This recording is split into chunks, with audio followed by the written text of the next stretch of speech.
if everybody can stick to their vows, I believe paternity fraud would not happen. Yeah. Basically, you just see, okay, you already exchanged vows. The next thing, oh, my husband is not around for 2 years. The next thing, when he comes back, there's Also, pregnant. the husband said, why are you not around for 2 years?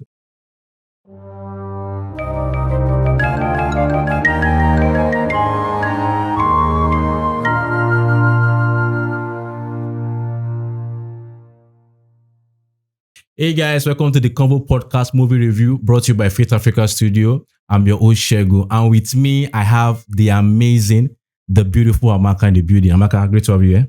Hi. Yeah. So Amaka, we are back here, the two of us today.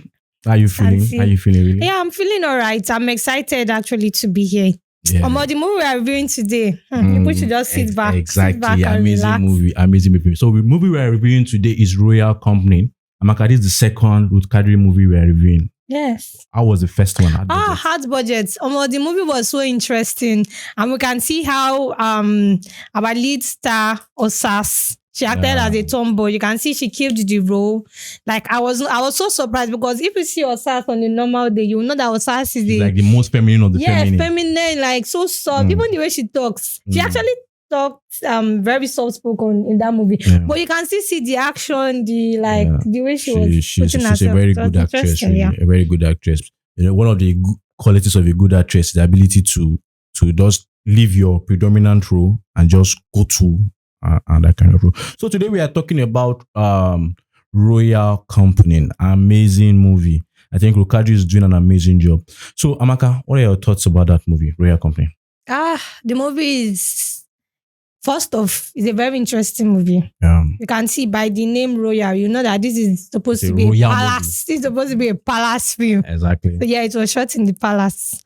And it's actually a very interesting movie. You could see we went through a lot, betrayal and other stuff, of which we've been talking about betrayal so much on the show. Yeah. Today we'll try as much as possible to not talk about betrayal. Exactly. Because as you said, we'll be talking about betrayal a lot, but I think the message around betrayal has been taken. Yeah. Don't tolerate betrayal. I think that's where we summarize it at. So today, I want to go into the talking points of this movie. I think the first, we have to talk about the pressure on women to have male children. So I want us to look at it in two ways. First of all, let's look at it in the olden days. We were not there, but based on what we have seen, how do you think the pressure existed there? And in today's age, do you think there's still pressure to have male children? In some families, yeah, there's still pressure in like having male children, because you see some families, they've given birth to 12 male and female children already. They will still keep trying. Be like, what's going on? Oh, my husband wants a male child. Or I'm trying for a male child. I want a male child. Of which it shouldn't even be so, because children are from God. Both male, both female. And in the olden days, we could see that is actually going to be a lot, because then you see lineage, you'll be like, okay, they want male children to be able to carry on the surname. Exactly. And you would also see that they actually get male children for protection and also to be in the farm. Because they'll be like, female is supposed to be in the kitchen. Exactly. So the male will actually go to the farm. So that's why they actually clamor for male children then. But now, both male, both female, they actually are doing good job. Basically, you see female in a male dominatory work, whereby you see that, okay, this is supposed to be a male, and you see female, they're actually killing it. Yeah, exactly. I think that's true, really. Today's age, I don't really see much of a sense in people saying they want a male child, except if you say for lineage, as you said. Yeah. And maybe just like for every man, I know every man would want to have a son. The same way every woman, I expect, would want to have a daughter, like a mini me. You understand? So I get that, but any other thing, the reality is in today's world, what they call it, we must agree. This one now I want to say, people might come for me, but we have to agree that in those days, the value of a male child, the value of having a male child, not because the male child is intrinsically better than the female, but because of the society they lived in. That's why I keep saying it to people, the feminists, please don't come for me, but I don't care really. In the sense of, people just look at, when the feminists, one of the mistakes of the feminists is that they look at it from a point of view of, they look at history from point of view of man and woman. Yeah. They don't understand that there are other factors that determined how that past worked. In the sense of there was man, woman, you had first of all nature. Nature was terrible. And you needed a dispensable gender that could, interface with nature. That's why you see jobs that we're doing that time, like hunting and everything, physical work. You needed people that could do it. And if the man has that, strength, you should do it. But what I'm trying to say is that in today's world, really, with the way things are modernized, yes, they see a place for physicality, but the most prominent jobs in this society currently are not necessarily physical. And so there's no need for saying you want a male child. But if you're linking it to the movie, you will see that the main reason why there was pressure for the queen to give a male child was because of the crown. Exactly. So there'll be like a succession. Yeah. So now that brings me to the next question, still around this topic we're talking about, in the sense of, can't women be kings? Because now, for example, in my own study of history, when I look at the likes of the Roman Empire and look at other ancient civilizations, I will see that the major reason why people were chosen to be kings, the common theme in those societies was that people who paid the price to go to war. Yeah. So that's why women did not have a chance, because they had to first pay the price by going to war. That's why you see that even the voting rights that came in the United States, I think feminists will agree, you see on this, is that the reason why women started clamoring for voting rights was because during the World War I, if I'm not mistaken, World War I, when the men went to the war, the women held the economy. So when the women were responsible for something, that's why they were able to now say, see, we were responsible for holding the economy. Yes. We have a say in how the economy works when you are at war. Now we want our own share to vote.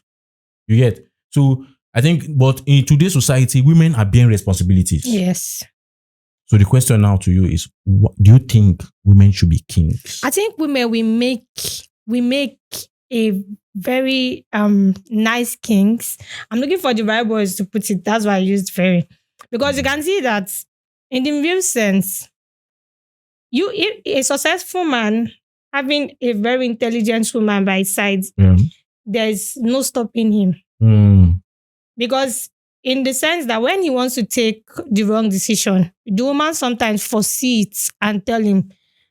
And most times, it depends on how she's going to tell him. Because for you to tell a man that, okay, I've been trying to talk to my husband, but he's not listening, the next thing should be like, how are you telling him? Exactly. Because if you are telling him as if you want to lord over him, he's obviously not going to listen. That's true. But if you tell him in the right way and he listens to you, you realize that at the end, in the long run, you just hear he say, babe, that's a nice thing. I think I'm actually grateful for going with your idea.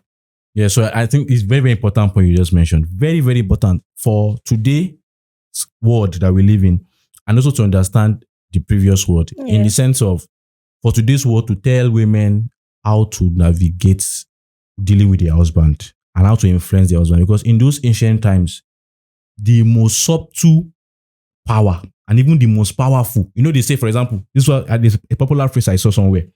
It says, imagine there is a king over a community. I'm asking you a question now. There's a king over a community.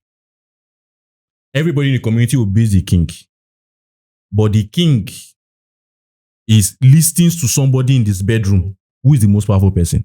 The wife. The wife. So the wife has been the most subtle, because in the night when the king is, even the most powerful Solomon, Solomon, most wise Solomon, even what they call it, Samson, powerful men, but they are still always under the influence of their woman. So if you look at it in that way, you see that there has been a subtle kind of influence from the woman. But it just depends on, as you said, it just depends on how you are able to present it to the man.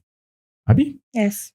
So let's go to the next topic of discussion, which I believe is parenting. We've said a lot of things on parenting on this our podcast, but I think it's very, very important. I have a belief, which I think I shared recently on a platform, that the most important job is parenting.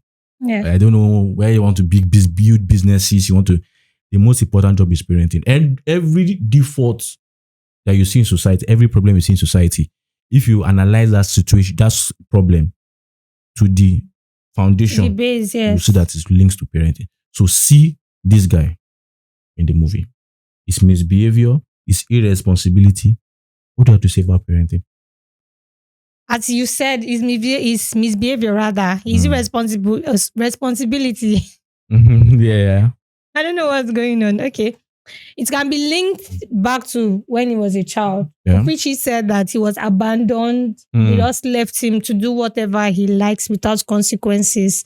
And at the moment they now start trying to like put in the consequences, he's acting out because nobody has corrected me before. Yeah. Nobody has told me that whatever I'm doing is wrong. Everything I've been doing has been right. So why suddenly am I now why are people like acting like I'm doing wrong?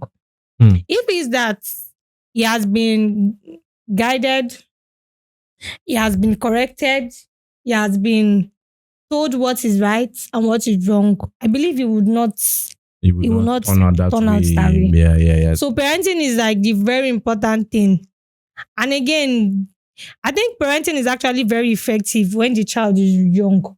Very tender. Very. Because growing up, you can tell a child something, a child that's in his teenage years, you can tell him something and you're just talking.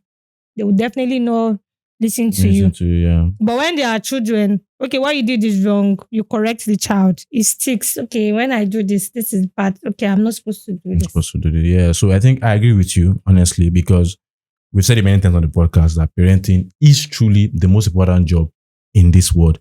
And, you know, a popular psychologist said something. He said the best word to tell a child while they are still growing up is no. Yes. You have to place boundaries. I think I shared it somewhere and someone asked, why is he no? I'm like, if you understand the nature of children are not, most children, not all, most children are not restrictive in their behavior. Yes. They want to try everything. When you tell a child, don't go here, they want to go there. They want to push the boundary. But what you need to do as a parent is, Bible verse doesn't enter my head again. But what Bible verse enter my head. But what you do as a parent is you place boundaries. Yes. And you know, we said it on this podcast also that you also have to make sure when you are setting that boundary, it's not just mouth talk. There should be actions. Because one of the worst ways to correct a child. Or one of the best ways to create a monster in a child is when you have boundaries that you yourself know you're not going to keep that boundary. Because once a child can cross that boundary and sees that at the end of that boundary there's no consequence, there's no punishment. Now the Bible verse that will come into my head, Adam and Eve in the garden. Mm-hmm. God says you know it of the tree of knowledge of good and evil. Everybody knows this. Even though I know it's a Christian, you know this story. They did it.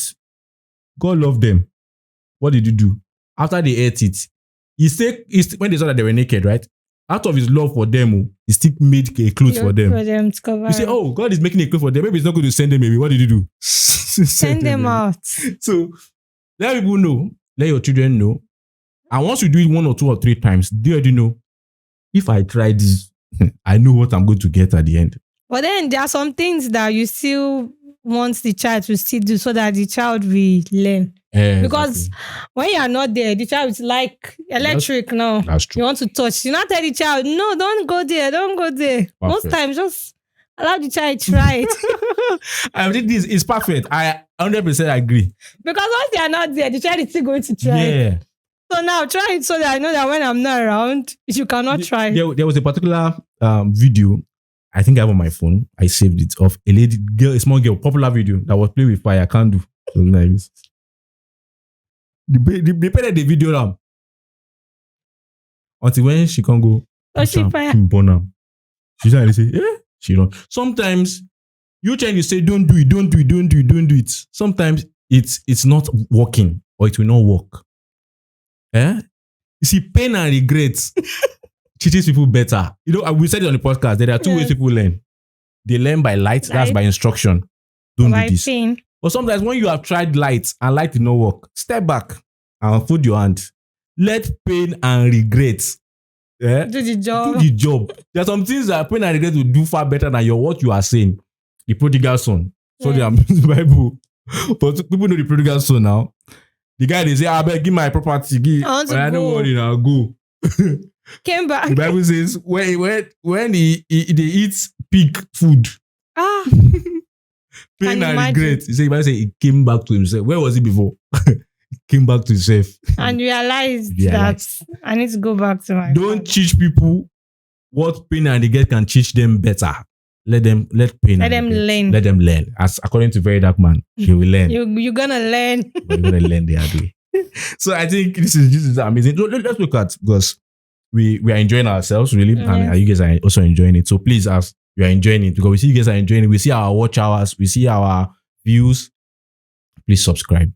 Very important. Just as you are talking now, as you are watching, just click on the subscribe button. It's so there down below. Yeah, down below. Just click on it. Click on the subscribe button. So now let's go to the next one in terms of the guy's lifestyle. Still on that guy's lifestyle.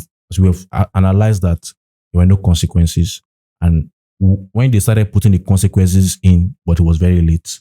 And because of that, I was like shocked. I thought I could do this and get away with it. Why are you guys now saying this thing? But it got me to a shocking point. The king was willing to make a monarchy something that is, I bet, become a democratic stuff where elections are taken. What do you have to? Because it was shocking to me. What do you have to say about that? I think the king would rather somebody else rule than the child, because he believed that he's not capable of taking on that responsibility. Yeah. As we said earlier on, he does stuff without consequences. So the king might have thought of it that if I should allow this guy rule, he's going to mismanage. Yeah. And he might not be able to do the things he's supposed to do. Yeah, I think perfect. As you were saying now, perfect points were coming to my head as we were saying, talking about him being a king. And because one of the things that makes one a good leader, and people have to believe this really, you can just think about it and believe it, is that a good leader must understand, first of all, and appreciate the rules that have been set. Yes. And understand the boundaries and the consequences. You have to understand, and you must be willing to take responsibility. Very, very 100%. So a leader is not you can make mistakes, but take responsibility. So someone that doesn't understand the basic foundation of consequences cannot be a leader. And I'm saying this to people out there: if you cannot take responsibility, and that Bible verse they come my head. Oh God, I don't know what's going on. The Bible, sorry, but we are all learning. The Bible says that after God created Adam and Eve and created human beings, he said when he saw that the heart of man was very wicked, he says he repented that he made man. It's the Bible was even talking to Noah. Was it Noah or Moses? I think it was. I think Moses had been. It's Noah. Noah, I think. The ark, yes. When he made water. Yeah, it's where they said that. He said he repented. So that's you say that God is even a good leader because he can take responsibility. So if God can take responsibility for his own actions to say, I mess up here. Who are you that you will not take responsibility? So I and really, as you said, for them to now want to take, and that's to show us that there's nothing that is fixed in this life. Yes. Well, also what I learned when I came across that part, in the sense of sometimes you can be in a position where you feel this is something that is my birthright. That is mine. As in everything he says is, I am the prince. If he does anything and you talk, I'm the prince of the land. I'm the prince of the land. There's nothing that's going to happen. If you don't fix up your bad attitude, according to what the movie shows us, something that are fixed for you, that is meant for you, will be democratized. It will be given to others, to be given based on election. So I feel this movie, amazing lessons. So let's look at the lady. Amazing lady. A lady that knows what she wants. Yes. And I used to say, I used to hear a lot about intentional man. Now we have intentional woman. We should hear about intentional women. Yeah, I think we should hear now. So she was intentional. I think I like a phrase she used. She said, this guy lacks the qualities I want in a man. So, Claire. She was straight to the point. She knew. Let's just talk about do you think a lot of ladies in this our world today, do you think they know what they want? I believe some of them don't know what they want. They just go with the flow. They might say their friend, okay, my friend says this is the type of person she wants in a man. I think I should run with that. Basically, that's why when you ask them, they're always shallow. They'll tell you, I want somebody tall. I want a dark man. I want somebody that is kind. When you list out all these qualities, you realize that, okay, if this person is not also giving you peace of mind, what are you going to do about it? Okay, you already have everything you want. You want somebody tall. You finally found the person. He's dark skinned, just like how we said. He's not giving you peace of mind. He's not emotionally intelligent. So, and basically, that's the characters you need for a successful relationship. The person has to be emotionally intelligent so as to not misunderstand your words. The person needs to give you peace of mind. The person needs to understand you and all those things. So I believe some of these people, they don't know what they want. They just go with the flow. That's why they are superficial. Or what's the word? Yeah, I think that's true. That's the perfect word, superficial. I'm really humbled, really, when I hear this point. Because truly, it's 100%. When you ask, what do you want in a guy? Or what do you want in a woman? Even in the aspect of guys also, a lot of people are very, very superficial, as you said, very, very shallow or they are, in as much as these points that they mentioned, in as much as those points are very important. Yes. Because whoever you want to get in a relationship with or whoever you want to marry, first of all, must be physically pleasing to you. Very important. But the physically pleasing things, in as much as they are very important, they are not the only thing that makes it work. Yes. They are much more important qualities. Because physically pleasing, the reality is physically pleasing, but the person will not be physically pleasing in the next 20 years. In as much as it's good to keep up the romance and the fire, Yes. But after 20 years, it's gone. It's gone. Or even not some people not even after 20 years. Something can happen along the way. There might be accident. This person can be restricted in movement. Yeah. So, but you still want to be with the person. Yeah, and what I always feel, this is my own view about it, is I feel if you have physically pleasing as your main quality, speaking from a guy's perspective now, it's a very, very weak foundation. Why? Because a lot of ladies are doing amazing things. You yourself, you're doing amazing things in terms of how you appear, your skin routine. Abi? Yes. People are doing this. So the reality is almost every Nigerian lady is beautiful. If you see one, say, oh, this is a beautiful lady. You see another one the next minute. Oh, this is very beautiful. You see another one. Oh, wow. So you will keep seeing beautiful ladies. So if you are going with beauty, you are setting up yourself for failure. Because at one point, if they even carry the lady, you say, this one is beautiful. Who am I going to choose? So you have to look for something deeper. And these days also, they've made it easier for people to extend their looks in the sense that, okay, I don't have bum, I can do BBL. Okay, I don't like the way my nose is looking. I can do a nose job. I can pump up my lips to make it bigger. My chin, I need to change the way it's looking. It's round. I want it to be angular. So if you keep on holding on to looks, that's a big failure. Use certain thing and my skin will just be popping like angel. So you as a guy, let me speak to the guys for a minute. You won't go far because the ladies are all beautiful. That's why you see once a guy wants to settle down, that's when you realize, oh, the ladies are scarce, women are scarce. But somebody just pat your front. Now, no, that's not what I mean. Like you will see everybody is beautiful, but then is she enough for me to want to settle down with? They call that the realization of beauty. And it happens, most times it happens for everybody when you are 30 plus, 30 and above. So for some people earlier than that, but most people, in terms of when they are 20 upwards, oh, she's beautiful. She has this hourglass figure. She has this one. She has that one.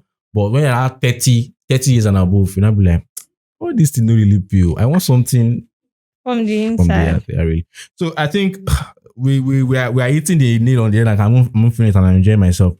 So she said she wants something in a man. Now, do you think let's take it away? First of all, establish that some people, you can even argue maybe a lot of people do not know what they want in a potential spouse. Now, let's talk about, I know ours was a different case in terms of it is a royal kind of thing. She has been enthroned to the guy and everything. But in cases where it's no royal, it's your own personal decision. Do you think people when they even know that this is not what I want, do you think they detach quickly? Okay, I would actually use myself as an example. I was once in a relationship whereby when I realized this is not what I want, I just had to step back. Because I thought of it that, okay, with the way everything is going, if this person asks me to marry him, will I want to do that? I realized the answer is no. So why am I deceiving myself? I had to step back. Yeah. So I believe there's also, I believe some persons, they did not have the opportunity to like step back. Yeah. Because it takes guts for you to decide that, okay, this is not what I want, for you to realize and still pull away. It's not easy. It's not easy. It's not easy. Let us talk about heartbreak a bit, because heartbreak, I think you mentioned in one of the episodes that sometimes it's not as if they're breaking your heart, you're the one breaking people's heart. Yes. What makes heartbreak difficult? This is my own view. Sometimes might not be the memories. Sometimes, and some people it might be the memories, depending on if they're breaking your heart and you had good memories. But for people that are taking that decision that you just mentioned earlier in terms of saying, this is not what I want. I thought this is what I was going to get, but this is not what I want. Sometimes it's the time you've invested, the attachment you've created. So that pain heartbreak is a special kind of pain. I think everybody that's watching this should have experienced once or twice. I think doctor's prescription. You should. This is Dr. Shegun's prescription. Try to get your heart broken at least once. You need it. Oh, I think it's actually not easy. You've said it though. Time you've invested, like attachments, and the most important thing is trying to pull back. Especially if it is just one person that is trying to pull back. It's actually not easy. Person doesn't care. Because when you decide that, okay, I don't want this thing, you're pulling back, the person is calling you. What will you do? The person is telling you, I want to see you. It's difficult, man. And seriously, it's so difficult. It's very difficult, really. And you see, people go through the circles of, they know that this is not what they want, but the process of detaching. You know, they will not. I think most of them, they resort to, okay, let me just have this till I get what I want. Of which you're actually doing yourself a disfavor. Because in the long run, when what you want comes, there will not be a triangle. Exactly. You will not realize that you are in a triangle. You will not be saying, this person is not that bad. Bermuda Triangle. You not be like, this guy is not that bad. So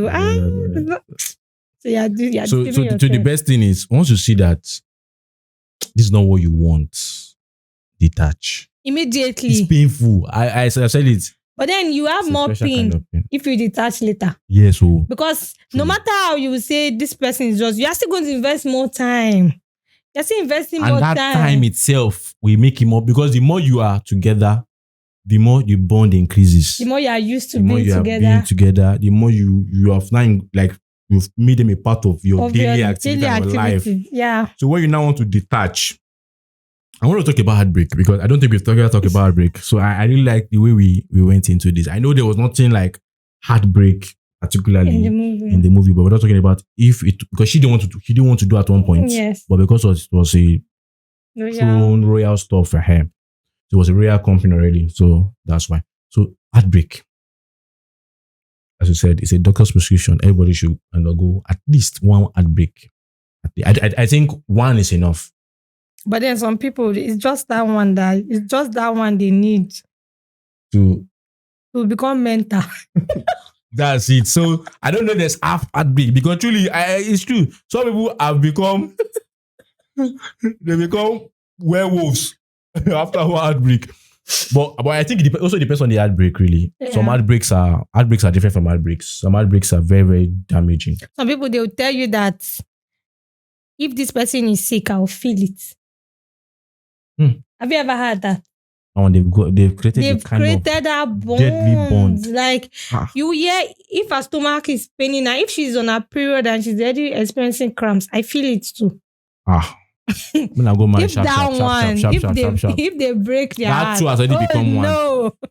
Because truly, that's what they essentially mean. The two is always becoming one. And people don't know that it even starts from relationship. Because once you allow somebody into your space, you give them that special place in your heart. The two already are becoming one. So the process of now saying you want to detach, But I feel let's talk about heartbreak, as I said, Mm-hmm. in a sense of, first of all, what is your, I know we are not perfect human beings. Yes. So definitely heartbreaks will With occur. But what's your take on heartbreaks in the Nigerian context? Like how people do heartbreaks? it depends on the type of relationship they're in. Some people they go into the relationship, they didn't know that this relationship is just vibe and cruise. So if it scatters, they really don't feel much as compared to somebody that is in the relationship, has devoted time, effort, everything, and love is involved. You realize that most times the heartbreak, some people they've not even recovered after many years. They've Yeah. still not recovered because the emotions they've invested is just too deep. That's why most times I feel like it's for you to know what you want is the very first step. Because once you know what you want, you'll be doing the other person a favor by not wasting their time. If you've not discovered what you want, that's when you'll be wasting people's time. You'd be doing a whole lot. But once you know what you want, you know that okay, if you are finding a person, you know that this is what you want. Exactly. So you know that okay, I'm ready for this thing. You're putting in the person is putting your all to make it work. So I think that's true. Knowing what you want is very, very important. And don't just enter a relationship for the sake of it. It's not healthy. It's not healthy. So I think that's necessarily what we want to discuss about the movie. So we don't want to tell them the ending of the movie because it will be like a spoiler. But I think if there's one thing, it's take responsibility. That's one lesson you should learn about this movie. And secondly, you should know what you want in terms of the lady knew what she wanted. Then we still need to talk about paternity fraud. Okay. Paternity fraud. Hey. Paternity fraud now. It stems from, in the context of this movie, it stems from the pressure. Pressure from getting a male child. But paternity fraud. It's real, though. In this our society, it's very real. Definitely. I think it's very real. There was a statistics that came out that a lot of firstborns are not actually... They are not probably likely to not be the father. The father is not likely to be their father. So it's a terrible thing. The very first thing we have to understand is if you are getting married as a Christian or even as a Muslim or even a traditional worshiper, whatever you worship, I think basically how marriage works is they are actually going to be exchanging of vows. You are exchanging vows. That means you are making a covenant.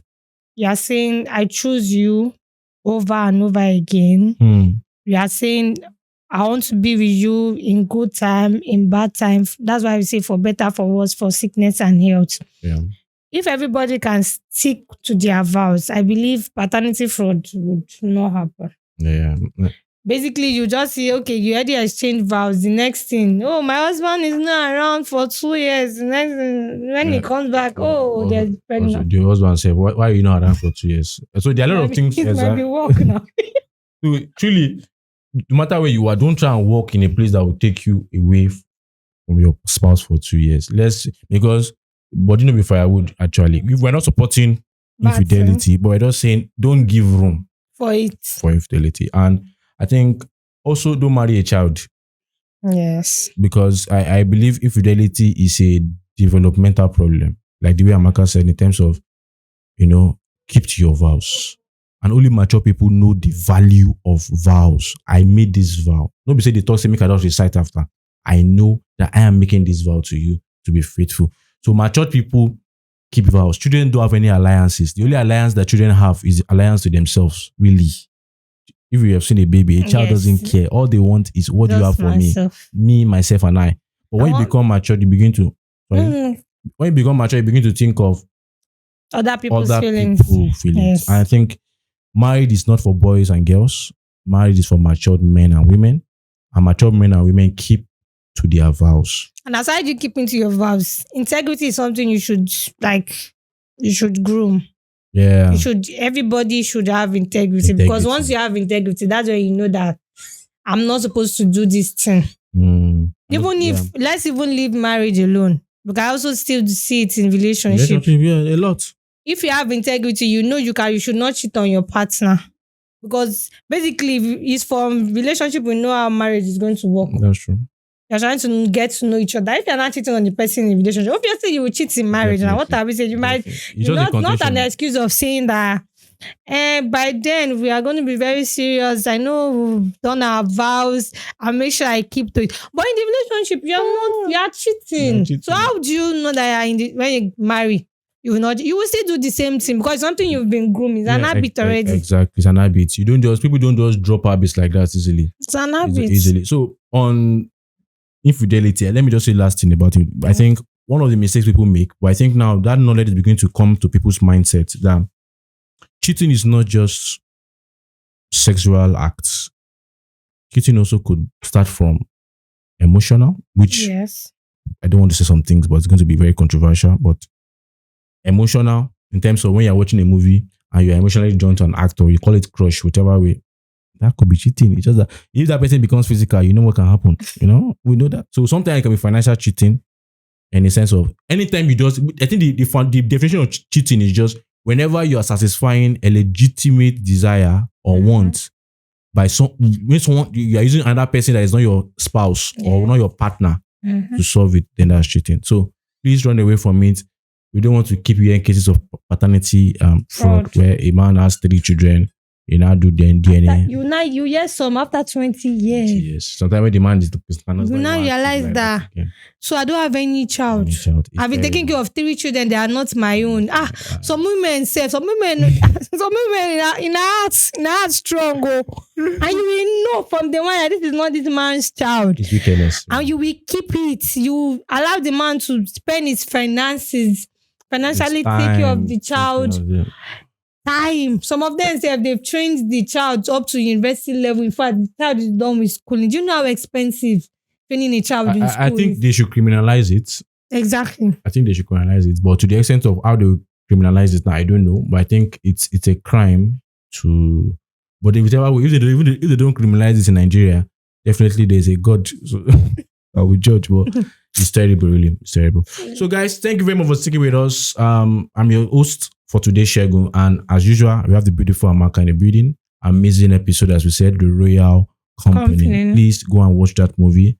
Please, enjoy yourself with the movie. But before you do that, just comment in the comment section what your thoughts about the movie, about the review we did, about the issues we discussed, and please don't forget to like, don't forget to share, don't forget to subscribe. Very importantly, subscribe. Subscribe, very important. To see you next time. Bye.